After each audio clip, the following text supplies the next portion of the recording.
নবী রাসূল বা পয়গম্বরের দেশ সৌদি আরব।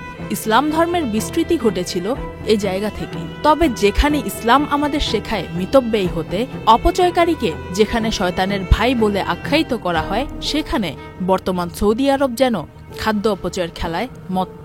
প্রতি বছর বিশ্বব্যাপী যে পরিমাণ খাবার নষ্ট হয় তার অর্ধেকই হয় সৌদি আরবে। জানা যায় খাবার অপচয়ের কারণে সৌদিতে প্রতি বছর 40 বিলিয়ন রিয়াল নষ্ট হচ্ছে। সৌদিতে খাদ্য অপচয়ে এগিয়ে আছে মক্কা শহর এবং রাজধানী রিয়াদ। ইস্পাহানি বেকারি ফ্রেশ, স্বাদের আবেশে একটু আয়েশ। সৌদিতে প্রতি বছর যে পরিমাণ খাদ্য উৎপাদন বা তৈরি করা হয় তার 33 ভাগই অপচয় করা হয়। অর্থাৎ সৌদিতে একজন ব্যক্তি গড়ে 184 কেজি খাবার নষ্ট করেন। গবেষণায় সংগ্রহ করা প্রায় 30,000 স্যাম্পল থেকে উঠে এসেছে আরও ভয়াবহ তথ্য।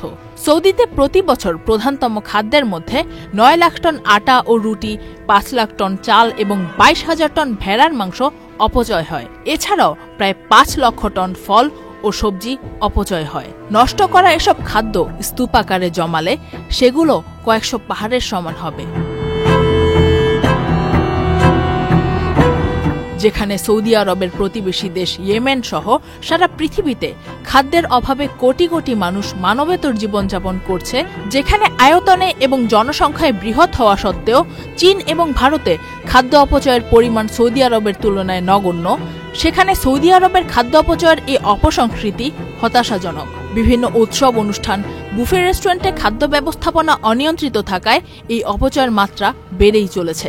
সারা বিশ্বে যে পরিমাণ খাদ্য অপচয় হয় তা জলবায়ুর ওপরেও নেতিবাচক প্রভাব ফেলে। তাই খাদ্য অপচয়ের ব্যাপারে সচেতন হওয়া এবং কার্যকরী ভূমিকা পালন করা এখন সময়ের প্রয়োজন।